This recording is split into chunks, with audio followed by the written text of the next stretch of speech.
Bhagavate Vasudevaya. Om Namo Bhagavate Vasudevaya. Hare Krishna, dear devotees. Thank you very much for joining us today. I'd like to seek the blessings of Radha Krishna, Radha Madhav, Radha Shyam Sundar Krishna Balaram, Gaunitai, Srila Prabhupada, Gurudev. We wanted to start today a series on the Sapta Rishis, and we wanted to seek their blessings as well, so that we can try to understand these great personalities. So, this is actually the avatar of Matsya, who came to protect King Satyavrat, as well as the Sapta Rishis. And it's a very interesting picture. And this is quite interesting picture as well. It talks about, it shows the different yogic positions of the Sapta Rishis. But this is not the actual purpose of the Sapta Rishis. They have a much wider purpose in their existence. The great Sapta Rishis are the 7 greatest sages of the Vedic realm who have attained a semi-immortal status. What is that? Semi-immortal status? It means they got a long life. That of exceedingly long lifespan, thanks to their yogic power and by the facility of their penances. These 7 sages are assigned to be present throughout the 4 great ages, not just one great age, but not one of these 4 great ages, but many of them, as we'll see. And the purpose? To direct humanity. They have a overseer's power to help us in our existence in this material world. So these Sapta Rishis are not just some sages who meditate and are completely aloof from humanity. They're actually there to direct humanity. So they're quite interesting personalities. The Sapta Rishis are Brahma Rishis.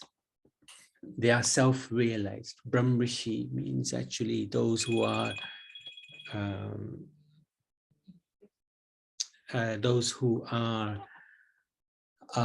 self-realized. They are aware of Brahman. They're aware of the Supreme Personality of Godhead. These great Brahma Rishis were born divinely and appointed by Lord Brahma. So they're no ordinary personalities. Brahma Rishis hold such power, they can defeat any weapon. This is one of the most amazing things about the Brahma Rishis. They are extremely powerful.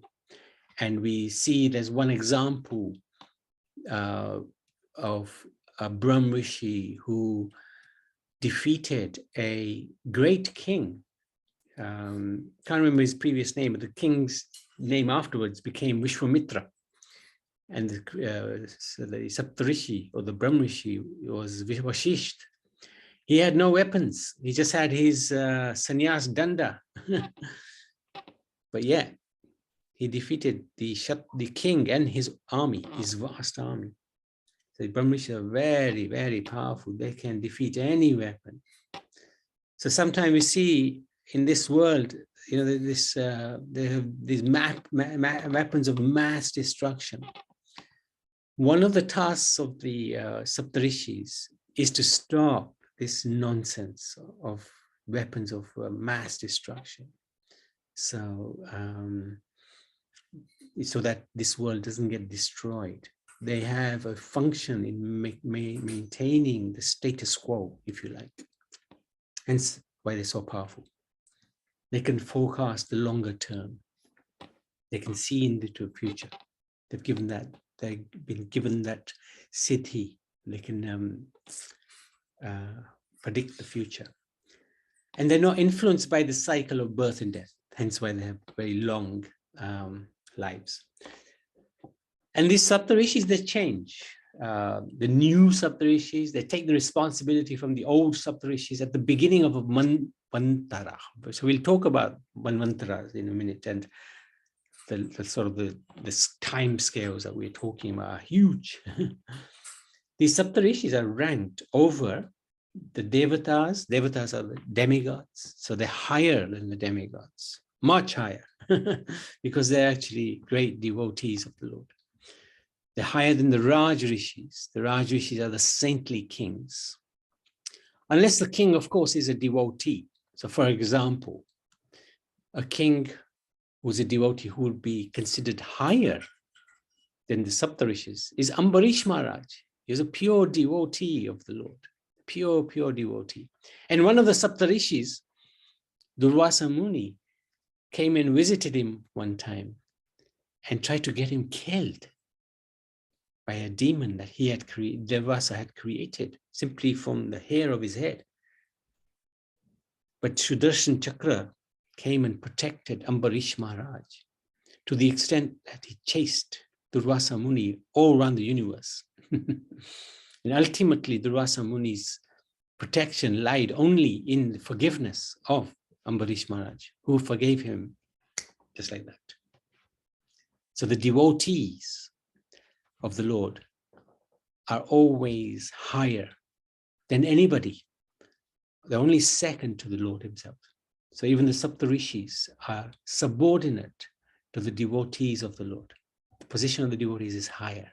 Bhakti conquers all. So anyway, these Raj Rishis, royal sages, means king who is additionally a sage. So the Sapta Rishi are higher than that, and they're higher than the Maharishis, the great sages. So the Sapta Rishi's life period is known as a Vanvantara. So a Vanvantara, we look at their lifespan, it's 306,720,000 years. It's a long time. And that covers 71 Mahayugas, 71 cycles of the 4 yugas. So it's a long period of time. And they serve as representatives of their father, Lord Brahma. Manvantara means the lifespan of Manu. Manu means the father of humankind. And Antara means the lifespan. Manvantara is ruled by a Manu.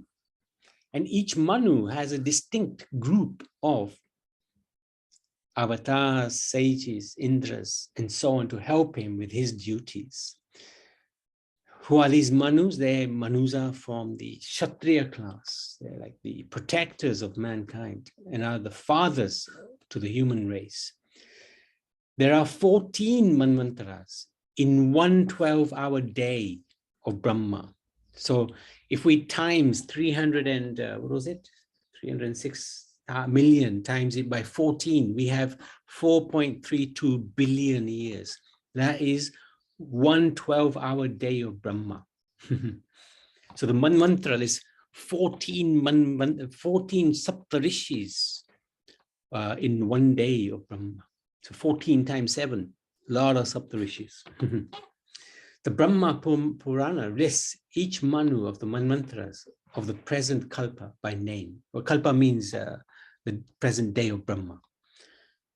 Brahma Puran also outlines the children of each Manu, as well as the avatars, the sages that will accompany them.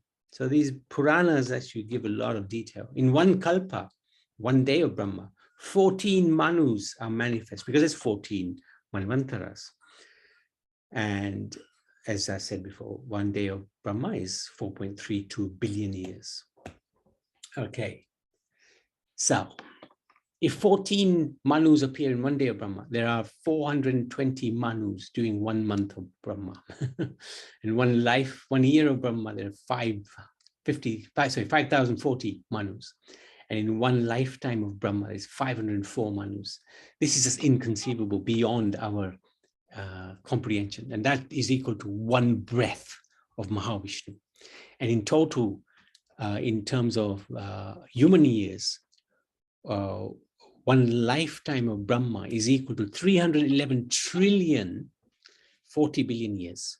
That is 1 breath of Mahavishnu. Fascinating figures. So just a quick revision. 1 Mantara consists of 71 Mahayugas, 4.32 billion years. That's, hang on, 4.32 million years. That's right, because there's some Yeah, I just need to double check that. But one Mahayuga is, that's right. So one Mahayuga is 4.32 million years. And one Mahayuga is Satyayug, Tretayug, Dwapayug, Kaliyug. And if we total these up, it comes to 4.32 million years. And there's 71 of those in one 12-hour day of Brahma. That's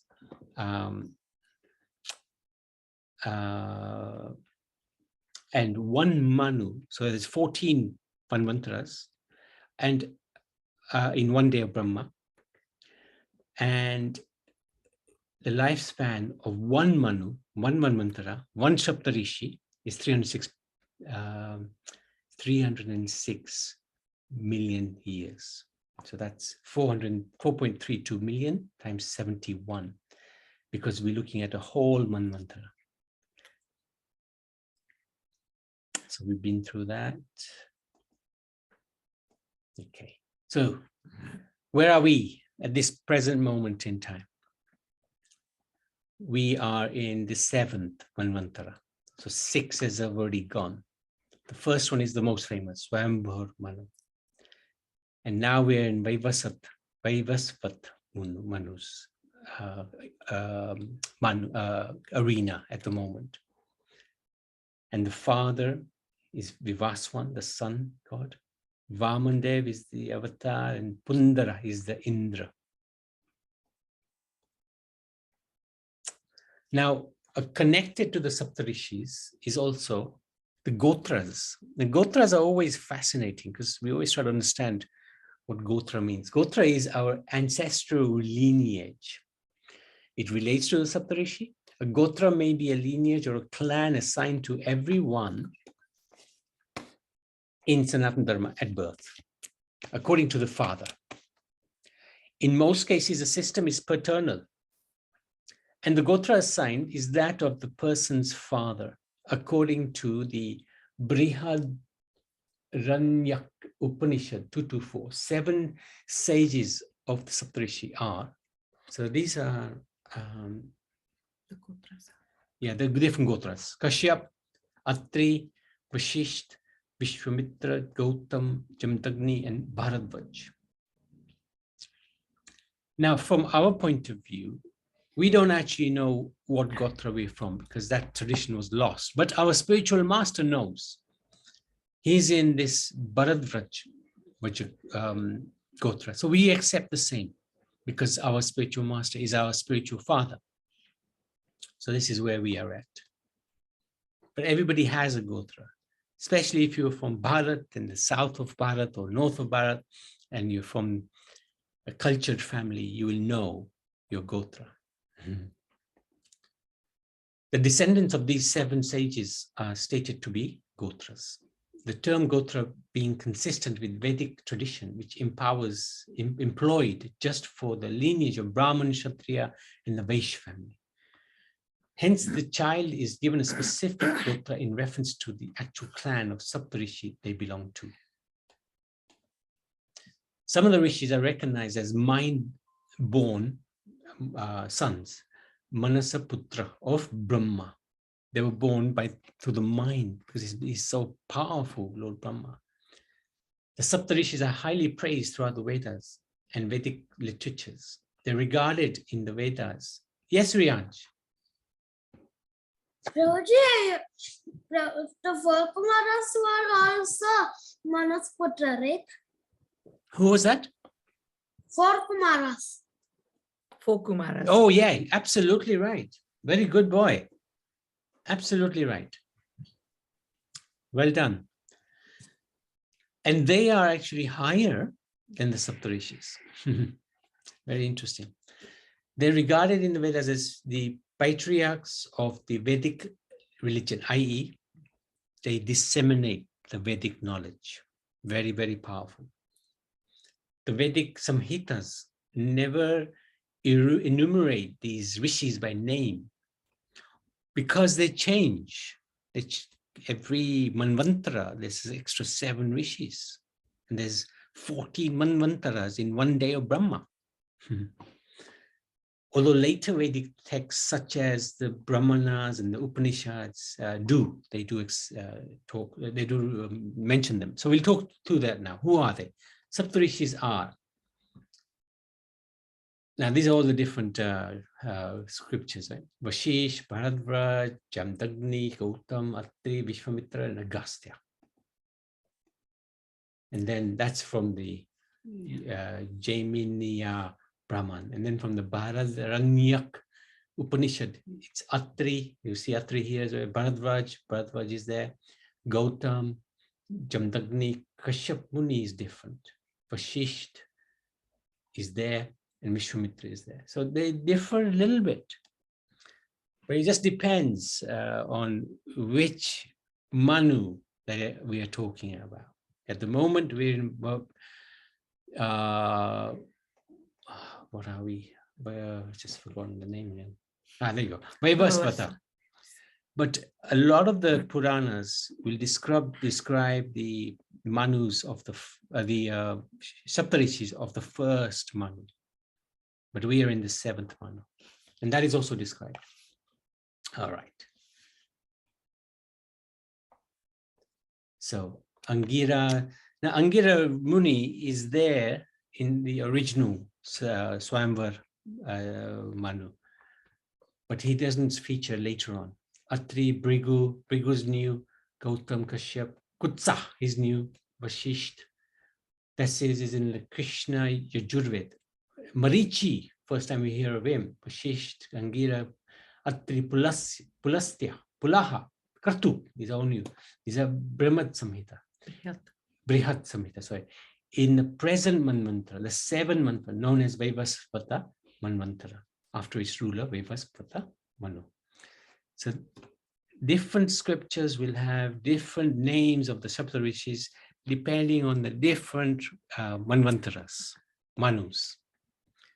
According to the Vishnu Puran, for the current Manvantara, the Saptarishis are Kashyap, Atri, Vashisht, Vishwamitra, Gautam, Jamdagni, Bharat. And this is the one that we are going to go by. But we are also going to look at an additional 8 sages who are also Saptarishis. So we're going to look at not just 7, we're going to look at 15 of these, but not today. Every day we'll do a different one. Today is just an outline of who are these Saptarishis and what do they do.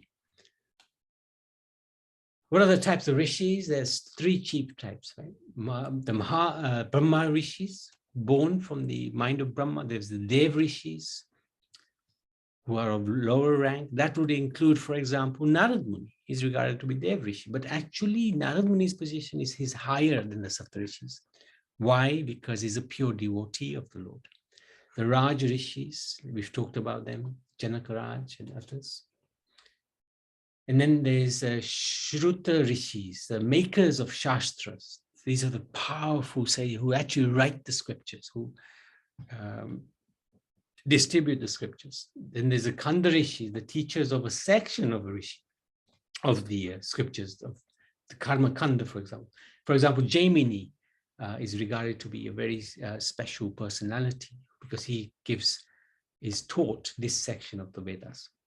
The Saptarishis and Maharishis deliver the absolute truth and demonstrate for humanity knowledge in all areas of life, from performing yajna, varnashram, yoga, science, cosmology, physics, Ayurveda, mathematics, astrology, palmistry, samvat, viman, and medicine. These divine personalities appear across the ages in the different manvantaras. Vedic literatures mention ancient and medieval rishis, but also modern rishis from the ancient Vedic period. We know of no definitive count of the number of rishis, not even an exact count of the Saptarishis, what to speak of the inconceivable number of others. Kartu Rishi's sons alone, the Valkilyas alone, number 60,000. So if we try to count the number of rishis, etc., it's not possible to do. They're unlimited.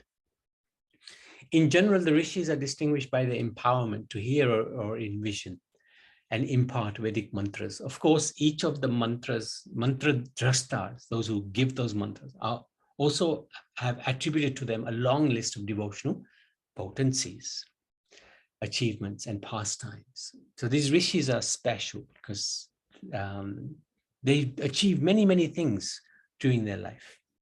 They delivered this absolute truth in sound vibration, established that truth as it is embodied in all forms of social activity, science, medicine, household life, agriculture, etc. As described in Mahabharat.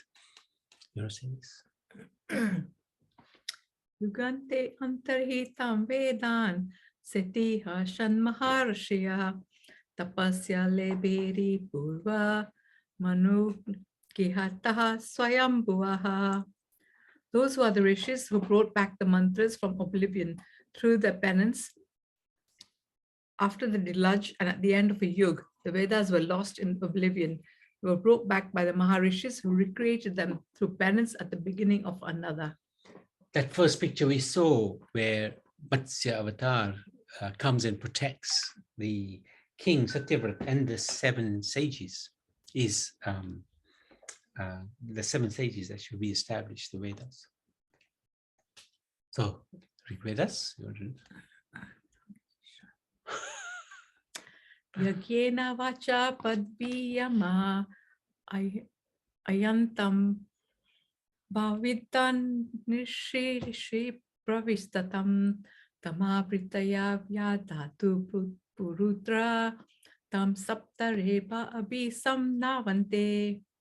The learned or the rishis receive the meaning of great words through their indulgence into yagya or magnanimous deeds. The words were revealed to and received by the heart of the essence-knowing rishis. After receiving, they popularize them. In this way, they express them in the form of prayers. Beginning with the original 4 rishis, the 4 Kumaras, this is what young Riyansh was saying. Shanak, Sanananda, Sanatan, and Sanat. Countless rishis have manifested over the ages. There exists a particular hierarchy and what might be loosely described as transcendental competition amongst the rishis. There are the munis who aspire to be rishis and rishis who aspire through prayer and penance to be maharishis and brahmarishis. There are also the divine kings who became rishis known as Raj rishis, as well as the Deva rishis, who travel freely among the demigods throughout 3 worlds. Among the latter group, Rishi Narad is the most famous of all. And of course, Srila Vyasadeva, Ved Vyas, is the spotless Rishi and the deliverer of the Vedanta. It would no doubt take many lifetimes to catalogue the glorious pastimes of Vedic rishis, who are scattered like gems on the beach of Krishna's all-pervading transcendental ocean. But one could begin right here with a list of more than 400 of these divine personalities. So, of course, we're not going to go through all of these, but we will see some of these personalities we're talking through them at some point. But there's a lot of amazing. This is just 400 of. So these are the Sapta Rishis, very peaceful, doing yagyas, Vedic yagyas. This is the upper Ganga above Rishikesh, which is the traditional abode of the Vedic rishis. Very tranquil place, full of peace and calm, and allows the rishis to really assist the humanity. No. So this is from the Srimad Bhagavatam, 5th chapter, 17th verse, 5th canto, 17th verse, chapter, sorry, and chapter, verse number 3. Hey, Riyansh, you fancy having a go at this? Yes, Roger. Go for it. Tata Shatarashayasta Prabha Vejita Yamnanu Tapasa Atyanti Siddhire Eta Viti Bhagavati Sarvat Sarvatmani Vasudeve Nuparata Bhakti Yogalabhenaivo Pekshitanyartama Gatayo Muktimiva Gatam Mumukshva Iva Sabahu Manam Adyapi Jata Jute Udvahanti. Brilliant. You need to do the translation as well. Yes, the several great sages, Marichi, Vasishta, Atri, and so on, reside on planets beneath Dhruvaloka. Well aware of the influence of the water of the Ganges, to this day they keep Ganges water on the crowns of hair on their heads. They have concluded that this is the ultimate wealth, the perfection of all austerities, and the best means of prosecuting transcendental life. Having obtained uninterrupted devotional service to the Supreme Personality of Godhead, they neglect all other beneficial processes like religion, economic development, self-gratification, and even merging into the Supreme. Just as Lali think that merging into the existence of the Lord is the highest truth. These seven exalted personalities accept devotional service as the perfection of life. Thank you so much. You read that fantastically well. Very difficult words. So where do these Saptarishis live? There you go. We have their address. The seven great sages reside on the planets beneath Dhruvalok. So where is that? Here we go. We're going to do a Google map search. This is the spiritual world. Golok, Vrindavan, Ayodhya, Vaikuntha, and then we have Shivalok, we have the Brahma Jyoti, and then we have Devadam, which is where we live. Now, Saptarishis live in Devadam. So let's have a look a little bit more closer. Where in Devadam? Now, according to the Bhagavatam, they are underneath Dhruvalok. Now, Dhruvalok actually is like the embassy of the spiritual world. Dhruvalok is an eternal planet, part of the spiritual world, but within the material world. And they live below that. So Dhruvalok is a very elevated planet, of course, because it's a planet, it's eternal. So let's see where they are. According to ancient Vedic astronomy, the asterism of the Big Dipper, which has been called part of the Usha Major's constellation, is called the Saptarishi. There you go. This is the Saptarishi. These are the stars, the residences of these different rishis. Bhrigu, Vashishta, Ingira, Atri, Pulatsya, Pulaha, Kratu. These are, this is the star below, the stars below the Dhruvalok.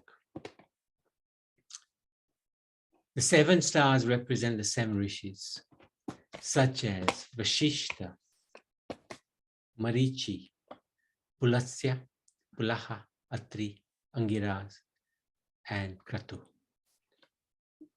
Now there is another star that is slightly visible within it, known as Arundhati. According to ancient Vedic astronomy, Arundhati and Vashishta are married and together comprise the Mizar double. So there's actually 8 stars. According to Hindu legend, 7 rishis in the next one mantra. So not this one now, but the one after this is Diptimat, Galava, Pashuram, Kripa, Droni, Ashwatthama. Ashwatthama becomes a Saptarishi, would you believe? Interesting. Vyas becomes also, and for some reason there's 8. I haven't quite figured out why. Rishian Shinga. So that's the Saptarishi. That's a summary overview of Saptarishis. And tomorrow we'll start with the first, Atri Rishi. So, any questions, any comments?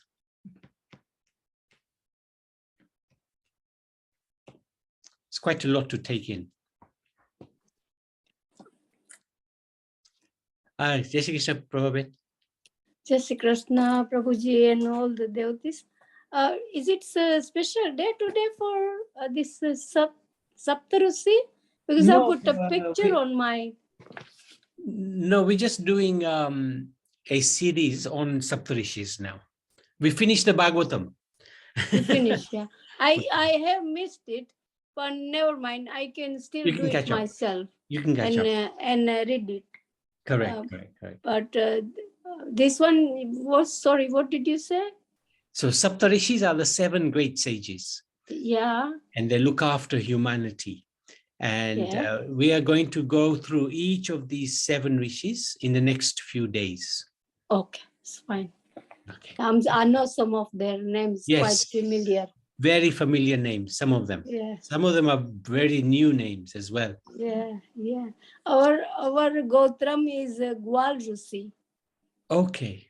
Not sure about that one. Rishi, yeah. Right. Anyway, thank you. Thank you for sharing. That's okay. Saptarishis ki. No. Oh, Gita, yes. Hare Krishna, Prabhuji. Hare Krishna. So Narad, is he a rishi or a muni? Because I've like heard sometimes he's been referred to as muni and other times as rishi. Very good point. Narad Muni, we always call him. Here there was Rishi Narad. It gets confusing. The position, and he's also known as Dev Rishi because he's Lords. Yeah, that's right. But actually his position is that of pure devotee of the Lord. He's higher than the Rishis. He's higher than the Maharishi. He's higher than the Brahm Rishis. He's higher than the Saptarishis because he is a pure devotee of the Lord. The position of the pure devotee, like I was explaining about Ambarish. Ambarish was cursed by Durvasa Muni, who was Saptarishi. But yet, because Ambarish has completely devoted himself to the Lord, and he was always under the protection of the Lord, no one is more powerful than the devotee of the Lord because he's under the protection of the Lord. So Dev Rishi, Narad Muni, is a pure devotee of the Lord. No one is going to be higher than him. So he's higher than the Munis, he's higher than the Rishis, higher than the Saptarishis, the Brahm Rishis, higher than everybody. Does that make sense, Gita? Yes, thank you, Prabhuji. Hare Krishna. Yeah, I know it gets confusing because Vedic knowledge is very varied. It's not black and white. There's all shades of different colors. But the one thing that is black and white is if one is fully immersed in bhakti, then one is always under the protection of the Lord. Then one doesn't care whether one is a rishi or a maharishi or a brahm rishi. It doesn't matter. It doesn't matter because all we want to do is protect the Supreme. All we want to do is please the Supreme Lord. And we don't care about the different statuses of the different rishis. Because even in the statuses, there's some ego. I am Maharishi. It's like Vishwamitra. He became Raj Rishi. You know, he was a devout, saintly king. But he said, no, that's not enough. I want to become Brahm Rishi. I want to become as good as Vashishta. But what's the point if it's all about ego and power and position? What's the point? You're wasting your time. So where we want to be is just become devotees. But it's good to know, it's good to respect these Saptarishis. Good to know who they are, what do they do, because they can help us on our journey to understand the absolute truth. And hence why we're going to make a small effort to go through all the different Saptarishis. Thank you so much. Anybody else? Okay. Saptarishis ki jai.